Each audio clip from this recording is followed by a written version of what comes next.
ইয়াতে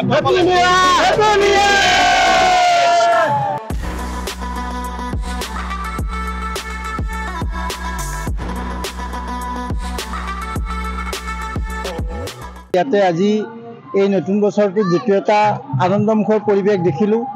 ভগৱন্ত প্ৰভুৱে গোটেই অসমবাসী ৰাইজৰ লগতে সকলোকেই ভালে কুশলে ৰাখক আৰু সকলো দুখ দণ্ড নোহোৱাক হৈ আমাৰ মানুহখিনি যেন সদায় উন্নতিৰ দুপাক যাব পাৰে আৰু এইখিনিয়ে প্ৰাৰ্থনা। আৰু তাৰোপৰি আমাক আজি বিগত কেইটা বছৰত বিজেপি চৰকাৰে যিটো আমাক সুবিধা দিলে, আচলতে এই সুবিধাখিনিৰ কাৰণে ভগৱন্ত প্ৰভুৱে তেওঁলোককো হেৰি কৰি নিয়ক আৰু গোটেই আগুৱাই নিয়ক, যে আগুৱাই গৈ আমি যেন সদায় সুন্দৰ হাঁহিমুখে থাকিব পাৰোঁ, এনেকৈ আমি কামনা কৰিছোঁ। এইটো ভগৱান আপোনালোকে য'ত পিকনিক খাইছে গুপ্তেশ্বৰ দেৱালয়, যাৰ গুপ্তেশ্বৰ দেৱালয় শংকৰদেৱৰ জন্ম বৃত্তান্ত, সেই কি অনুভৱ কৰিব? সেইটো মহাপুৰুষজনাই আমাক যিটো হেৰি কৰি থৈ গ'ল, আমি আচলতে আগতে এইবিলাক জনা নাছিলোঁ, কিন্তু যেতিয়া আমি অকণমান জনা হোৱাৰ পৰাই দেখিলোঁ মহাপুৰুষ দুজনাৰ শংকৰদেৱ আৰু মাধৱদেৱ তেওঁলোকৰ যিখিনি আমি অৱদান পালোঁ, সেই অৱদানখিনিৰ কাৰণে আমি আজি যিমানখিনি আগবাঢ়ি যাব পাৰিছোঁ। গতিকে ভগৱন্ত প্ৰভুৱেই তেওঁলোককো সদায় এনেকৈ অমৰ কৰি ৰাখক। এই গুপ্তেশ্বৰ দেৱালয় শংকৰদেৱৰ জন্ম বৃত্তান্তৰ লগত জড়িত। হয়, আপোনালোকে পিকনিক খাবলৈ আহিছে, কি অনুভৱ? এইটো এটা অনুভৱ হৈছে আমাৰ, আমি যিমান পৌৰাণিক এই অনুষ্ঠানখন, সেই হিচাপে যিমানখিনি উন্নতি হ'ব লাগিছিল আমি সিমানখিনি কৰিব পৰা নাই, সেইটো আমাৰ অনুভৱ হৈছে। তাৰোপৰি আমি আশা ৰাখিছোঁ এতিয়াও আজিতকৈ নিশ্চয় দিনক দিনে উন্নতিৰ পথত যাব। আৰু আজি সঁচাকৈয়ে বছৰৰ পহিল দিনত এই স্থানত পিকনিক খাবলৈ আহি প্ৰায় 1000 পাৰ্টি, নাই 1000 যোৰা মানুহটো বহুতেই হ'ব, মানুহ লগ পাই আমি আচলতে অভিভূত হৈ পৰিছোঁ। আৰু এই তীৰ্থস্থানৰ যাতে উন্নতি হয়, সেইকাৰণে আমি ভগৱানৰ ওচৰত, সেই গুৰুজনাৰ ওচৰত প্ৰাৰ্থনা জনাইছোঁ আৰু আশা ৰাখিছোঁ বৰ্তমানৰ চৰকাৰেও এই অনুষ্ঠানখনৰ প্ৰতি এটা বিশেষ নজৰ দিব বুলি আমি আশাবাদী। আপোনালোক ক'ৰ পৰা আহিছে? আমি শিৱসাগৰৰ পৰা আহিছোঁ।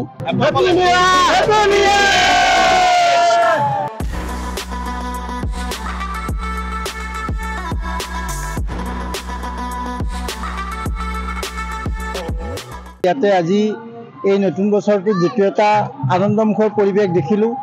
ভগৱন্ত প্ৰভুৱে গোটেই অসমবাসী ৰাইজৰ লগতে সকলোকেই ভালে কুশলে ৰাখক আৰু সকলো দুখ দণ্ড নোহোৱাক হৈ আমাৰ মানুহখিনি যেন সদায় উন্নতিৰ দুপাক যাব পাৰে আৰু এইখিনিয়ে প্ৰাৰ্থনা।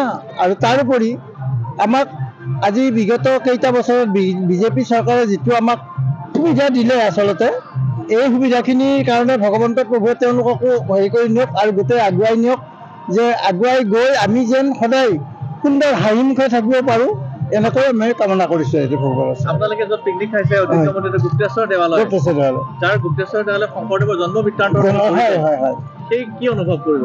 সেইটো মহাপুৰুষজনাই আমাক যিটো হেৰি কৰি থৈ গ'ল, আমি আচলতে আগতে এইবিলাক জনা নাছিলোঁ, কিন্তু যেতিয়া আমি অকণমান জনা হোৱাৰ পৰাই দেখিলোঁ মহাপুৰুষ দুজনাৰ শংকৰদেৱ আৰু মাধৱদেৱ তেওঁলোকৰ যিখিনি আমি অৱদান পালোঁ, সেই অৱদানখিনিৰ কাৰণে আমি আজি যিমানখিনি আগবাঢ়ি যাব পাৰিছোঁ।